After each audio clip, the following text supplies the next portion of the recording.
let's start the recording, switch to English and continue with our lesson about continuous integration and continuous deployment. The next step will be a rather easy one, and then we will do a little bit of more complex stuff. It's not so complex, but we want to then deploy our app to Azure. But first, let's get warm again and let's add unit testing. So I ask you in the folder where you have your application to open the solution in Visual Studio again. We are not yet doing a lot of C# coding. We are just adding a dummy unit test in order to see whether everything works out nicely. So please go to your solution, right click on the solution and add new project. Add new project. Please add an XUnit test project. Here, XUnit test project. I prefer XUnit. There are multiple testing platforms like NUnit or .NET unit tests, but I'm going to use XUnit. It works really nice. And I'm going to call this one, how is the solution called? Animal counting database.tests. Sounds good. Animal counting.tests. Once you have created this test project, please open the CSproj file, and then you are going to see that this is .NET Core 3.1. We want to use the latest and greatest version of .NET as always, so right click on the project, go to project properties and switch to .NET 5.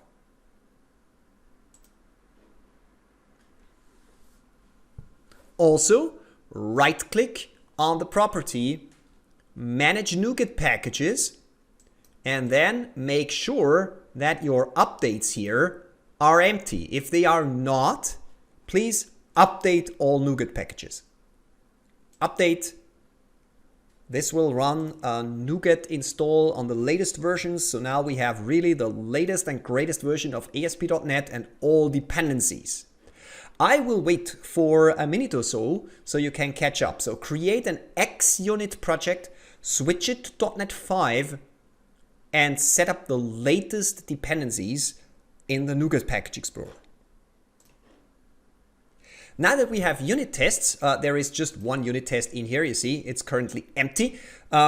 We can do some experiments. We can, for instance, here say assert true 1 equals 1. This will, of course, succeed. So if you go to the Test Explorer, run all the tests, we should get a green check. This is not very difficult. Of course, we get a green check. Yeah, and if we try that one and we are going to try both things. Let's just make sure, nearly passing test, red check, red X, yeah, that looks good. So please make sure that your test currently runs. It should now work. We switch to Visual Studio Code again. Where is it? Where is it? Where is it? I think it's here. Yes, here it is. Visual Studio Code. In Visual Studio Code, we now see our test project here, side by side to our API project. And now we need to make sure that the tests run after the build statement. So if the build succeeds, we now want to check whether our application works by running the automated tests. So we need another step here. -name run automated tests. I like this emoji. Can you remember which statement we used? I showed it to you previously in the last lesson before we had a break. .NET test. Again, we can specify the configuration. Let's use release again, because we want to run the tests in the release version. And because we have already built the application, we can speed up things by specifying no build. Okay? This should now run our tests after the build process. Let's give it a try. let's check in everything. Make sure that you check in the test project with the one unit test. Okay, it doesn't make very much sense, but it's okay for our experiment by now. And make sure that you also check in your changes to the GitHub Actions workflow file. Check it in, add tests, check, push.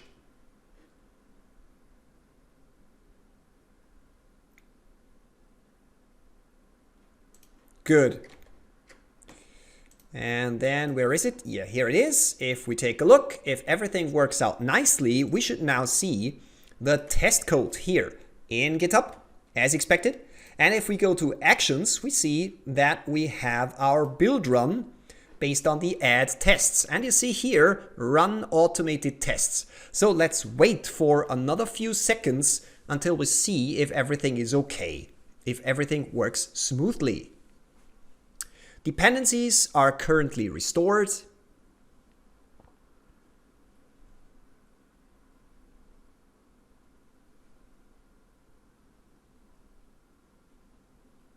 It should be done in a few seconds. Good.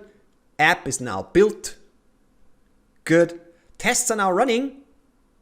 Nice. I think we get a green check. Yeah, here is the green check. And if we take a look, run automated test in the log, then we will see here, if you take a close look, passed 1. Woohoo! That's exactly what we want to have. So now we made a huge step forward. And please don't underestimate what we now did. We now have automated testing. And if you build your team projects in your year currently, so your multi-year project in the system planning lecture, or next year, if you build your final year project, don't underestimate automated tests. Test automation unit tests are super important. If you write code and you don't write a test for the code, you should feel pain. It shouldn't be okay. You shouldn't be able to sleep at night. I'm kidding, okay? I know that we not always write tests, but you should practice it. Really, please promise me that. Try it in your projects. Whenever you write code, especially in the languages that I teach you, now here C#, it should be the default that if you write some code, you write at least a passing test where you make sure that the acceptance criteria are met, and you also write a negative test. If you, for instance, specify parameters that don't make sense, make sure that your algorithm handles these situations gracefully. For instance, by throwing a proper exception, like an argument null exception or something like this. Tests are important. Tests are really important. I want to say it again, tests are important. In practice, I see so many teams struggle after months or years if they started projects and they didn't write tests from the very beginning. If you don't do it from the very beginning, it's very likely that you will never add tests at all. So if you go out in your internships, if you start your own company, if you work in teams, if it's anyhow possible, insist on that your team is writing tests. I know writing tests takes time. I know writing automated tests is sometimes a little bit not the most funny work, but it's so important. Because over the course of the project, you will add new features, you will change your code, you will optimize algorithms. And how do you make sure that you don't break the features of your customers if you don't have automated tests in place? The alternative would be that after every code change, you have to do the testing manually. And believe me, that's even more boring than writing automated tests. So writing meaningful automated tests is something that you should practice, that you must practice if you want to become a really good developer. And once you have automated tests, of course, we always want to run these tests automatically whenever we build and deploy code.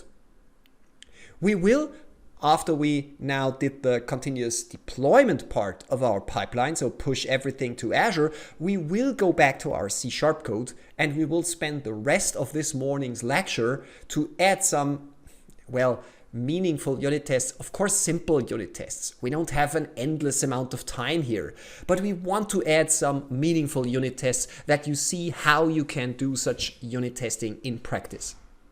Unfortunately, we don't have so much time in this school, in this year, to practice writing tests again and again and again. We will have more time for that in the 5th year. When we see each other maybe next year, we can work on our writing test muscle, but you should at least have an understanding why tests are important. Okay, so did I mention you have to write tests? Yes, I repeat myself, but it's so important that I don't hesitate to say it over and over and over again. So testing was okay. Of course, we need to do the negative test too. So if we screw something up, please do that. 1 equals 0 is obviously false. This test will fail. Nevertheless, I will check in the code, broken test for demo purposes. Let's check in this code and let's see how this looks like in GitHub Actions. See? Okay, it's pushed. Let's go to GitHub. Let's check. Yeah, broken test for demo purposes. And let's wait for the action to complete. It's running. As you can see, our test broke. That was expected. And if we take a close look, then we get a meaningful error message. You see that exactly in this test, here, this test, we had a problem. Here you see the stack trace, so you know exactly where the test failed. And you see assert true, expected true, actual false. Of course, that's the problem with our test. It's just a demo. Please excuse for that trivial unit test, but I think you get the idea. And if you now go to Actions again, you will see here that we have one broken build. It is good practice, by the way, to go to the workflow here. And if you click on these 3 dots here, you can create a status badge. You see that one? So I can copy the status badge here, markdown, into the clipboard. And then we can go back to our project here and add a README file. So this one, create new file, readme.md, and here we can say test project. Okay, some blah blah.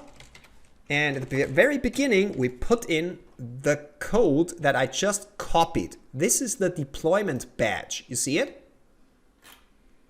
So let's commit that one. And this is the important one. You see, now you get a nice badge at the top of your project indicating whether continuous integration and deployment is currently working or failing. And in our situation, it's failing. Immediately when we take a look at the project, we see that something bad is happening. And this is what we want to see. This is what GitHub Action continuous integration should give us. It gives us a safety net that always tells us whether the code that we have in our repository is currently sane or whether there is something bad happening. Of course, it's going to build everything again because I pushed the README file, but we can ignore that. Obviously, this will go wrong. Of course, because we didn't fix the code. So these badges are nice.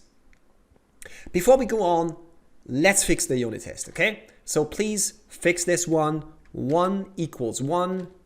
I will go to Visual Studio Code to do a, don't forget that one in the Git thing here, pull down the changes. Because now we have the README file. I created the README file online, so we have to pull down the latest version before we push up our code. Here you see, just to refresh your mind, this one was the badge.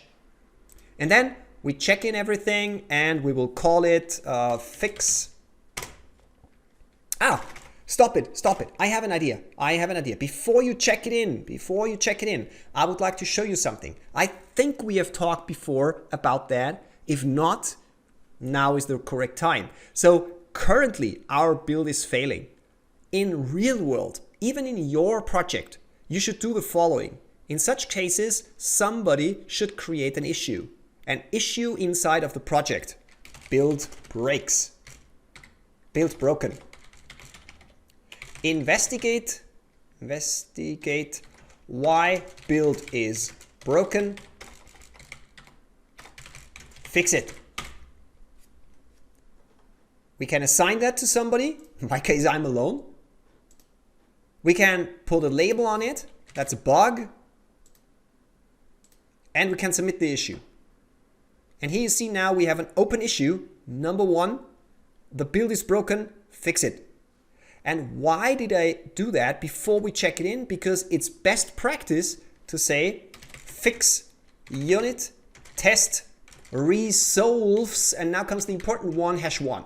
This #1 is referencing our issue, and it will link our push, our commit to the issue, so we know that this fix is related to the issue that we created in our repository.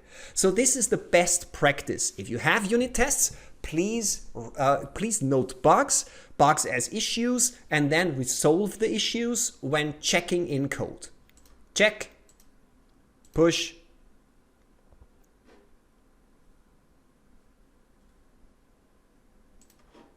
and you see, it immediately switched to close. And if we take a look here, click, then you will see, this was the fix. Okay, it's a trivial fix. Okay, I understand that. And now if we take a look at actions, see that one? It runs. Here it is. Now the important thing is that you always see this one, that the build process is also related to this issue. And in a few seconds, we should see a green check. Hopefully it will work like that. Okay, question. Very good question. You asked whether it is possible to connect that to Sonar Scan or Sonar Cloud. Yes, of course that's possible. For those of you who don't know what that is, there is a project which is called Sonar Cube. Sonar Cube is an open source but dual licensed project where you can add some additional quality checks to the code that you write. To be honest, I'm not sure if it's open source, but I think it is. At least there is a very generous free offering, so you can use it in your school projects too. SonarCube can be used by installing it locally or running it in Azure, but there is something else which is really useful, and that is called Sonar Cloud. Sonar Cloud is the software as a service offering for SonarCube, okay? And if you take a look at pricing for public repository, it's free. So if you build your school projects and you are just learning, then you can just connect your Sonar Cloud with your GitHub. And if you take a look here, if we go here, we can immediately analyze our projects by using our GitHub account. So I just click here and I'm immediately inside of Sonar Cloud. I've already registered, so that's normal. Maybe you have to register. And then we can add analyzers to our project. And what I encourage you to do is to Google GitHub Actions.net core Sonar Cloud, something like this. And guess what? You can immediately, oh no, that's not the thing that I wanted to use. Let me see here. Is that the right one?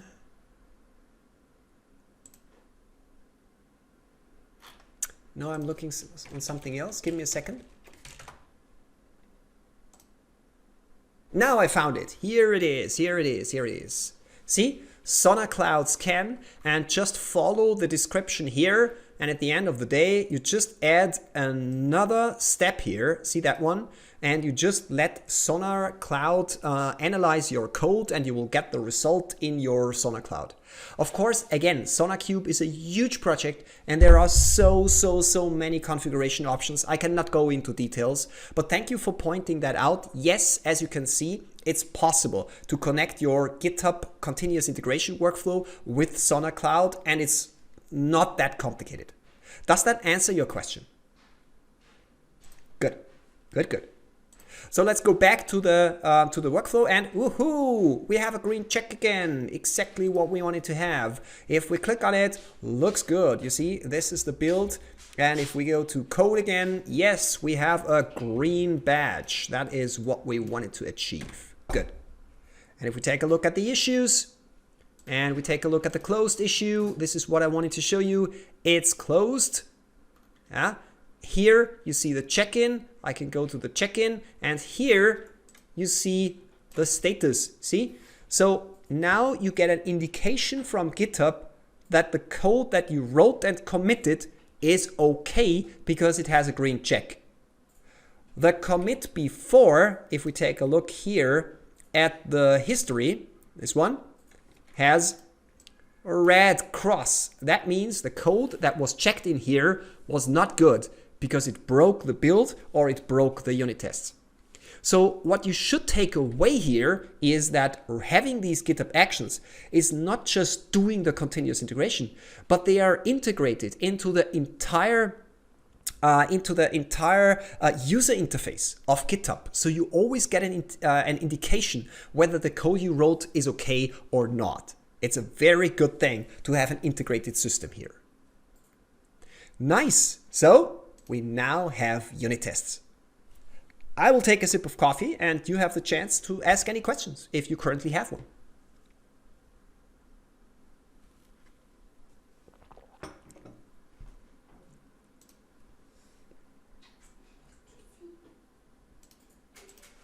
Good.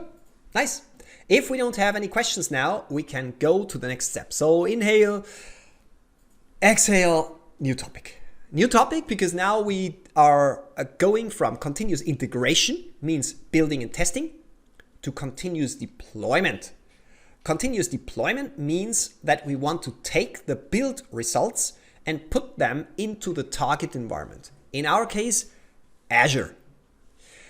For those who were absent in the very first lesson today that I didn't record, because there is, as I mentioned, a lot of names in it because we did something with Azure Active Directory. For those of you who weren't present, I would like to show you quickly what we did. Essentially, we went to Azure and we created an app service plan here. Every student did that in their own repository. In their own resource group and subscription, sorry.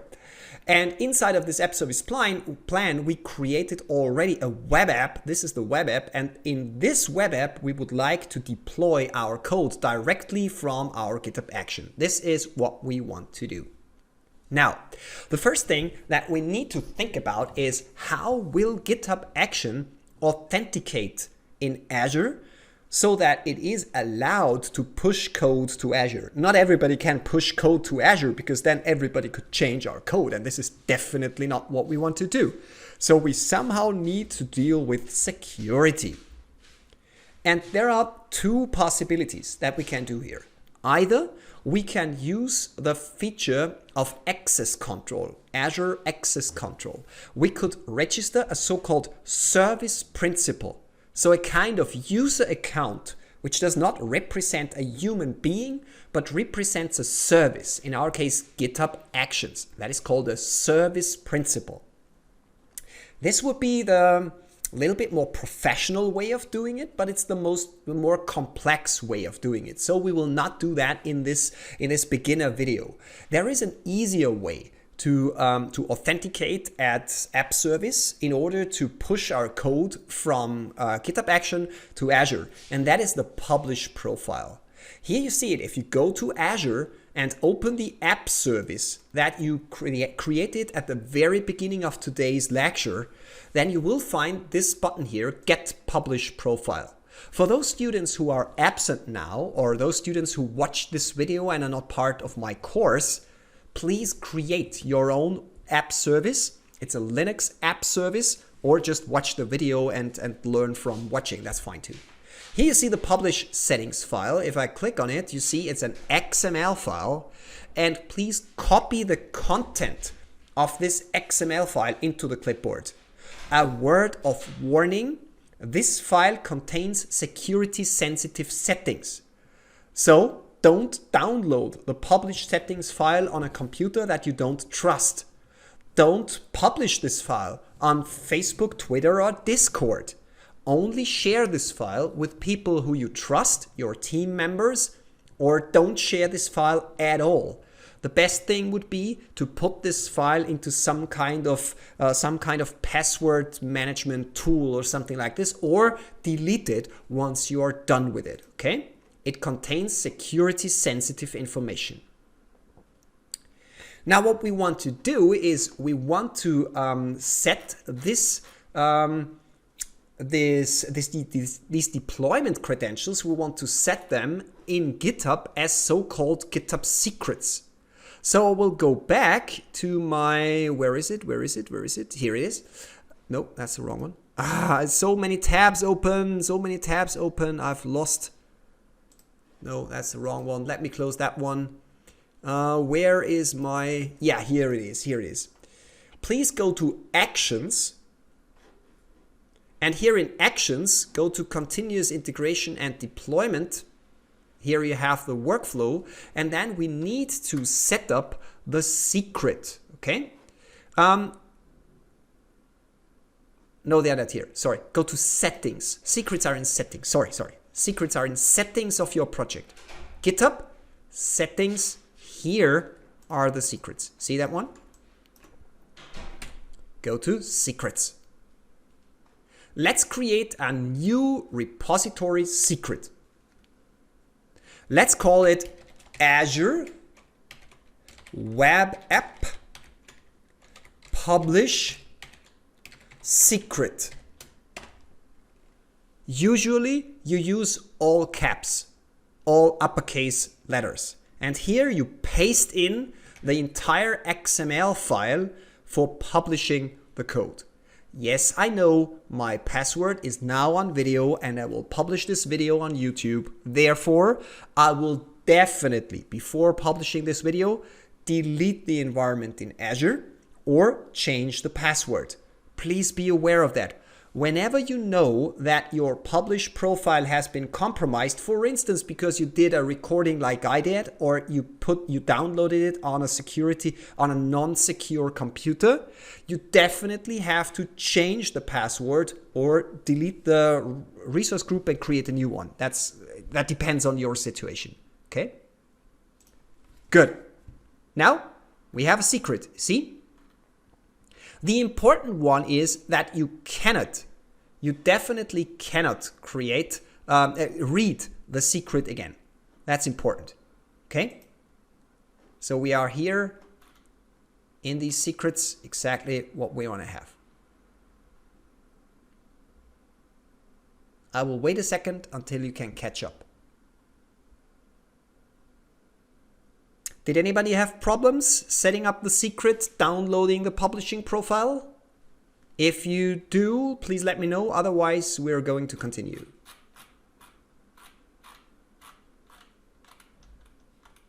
Good. So let's continue. Let's go back to our here CI/CD pipeline.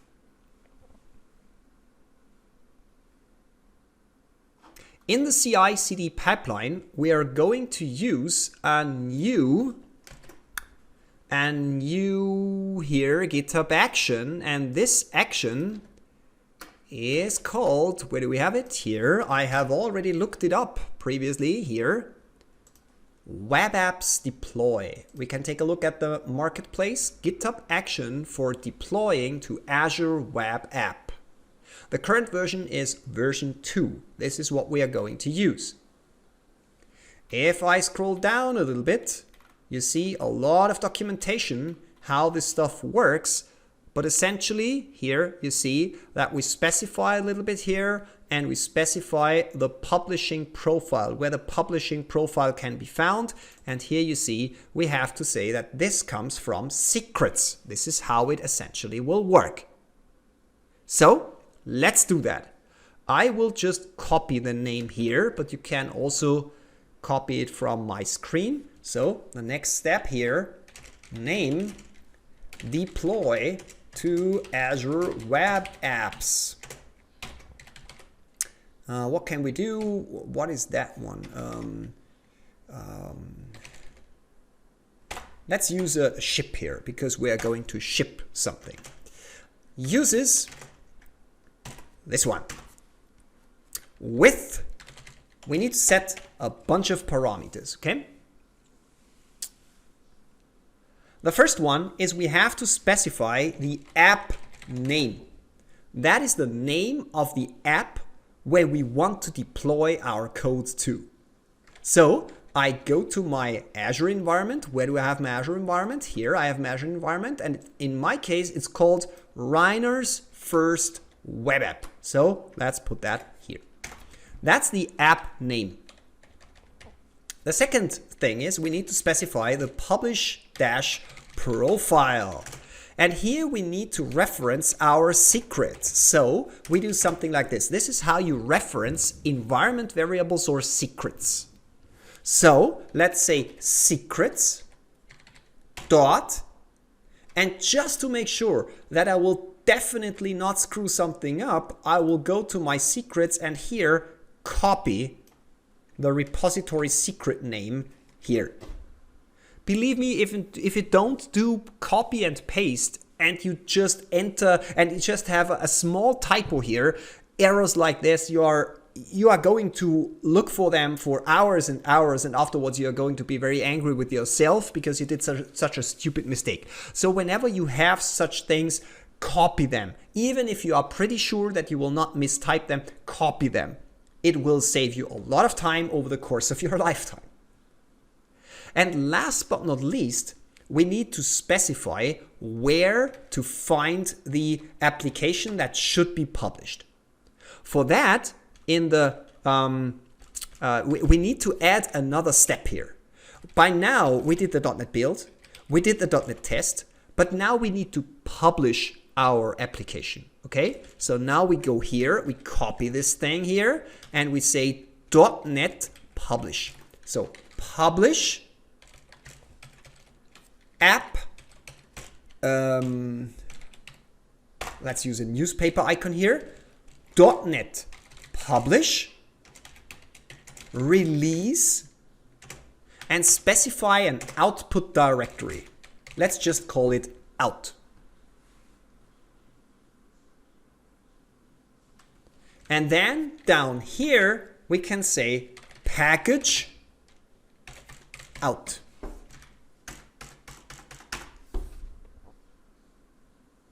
So the steps that we need, to take are publish and deploy. I will wait for another few moments until you have had the chance to catch up.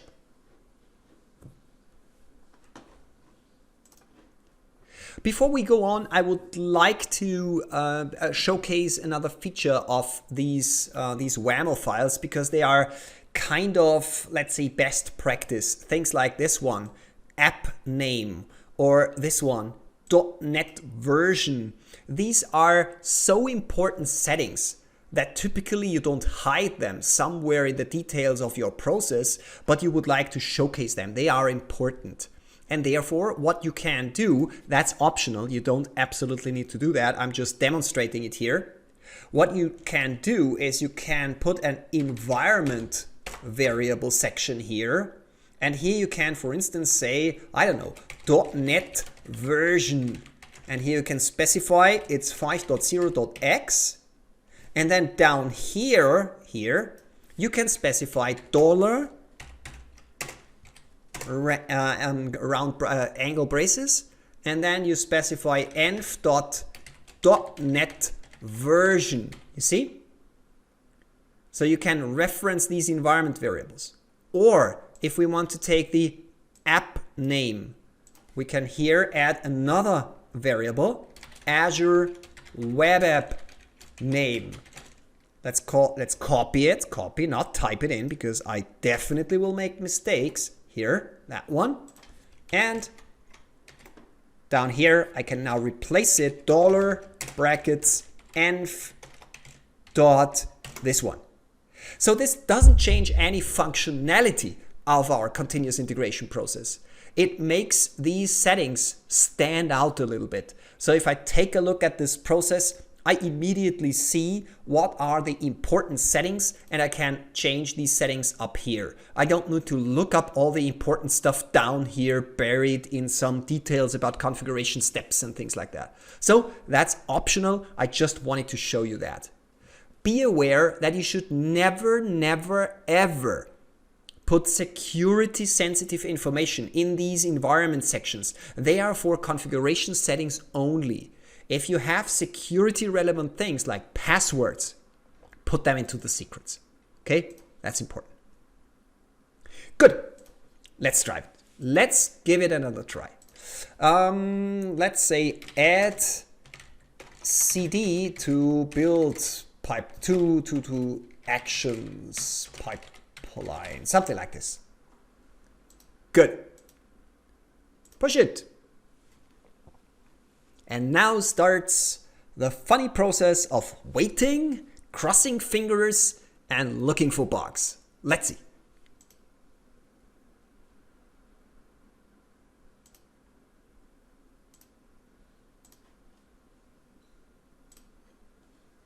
I checked it in, that one worked. And now let's take a look at the actions and fix all the things that are possibly broken. Okay, so let's continue. We had a problem. We had a problem, just to refresh your memory. We had a problem with the first build step here. So if I run it, you could see here we get an error that it failed to fetch credentials and so on. I took this error message and I Googled it and I found a very simple solution. Let me show you what you have to do in order to get it running. So if you download the publishing profile, let me undo that. If you download the publishing profile and open the publish profile XML file in Visual Studio Code, for instance, then you will see here in the publish profile publishing URL a rather strange publishing URL, WAWS prod AM and so on. And this is obviously problematic when we do GitHub Actions.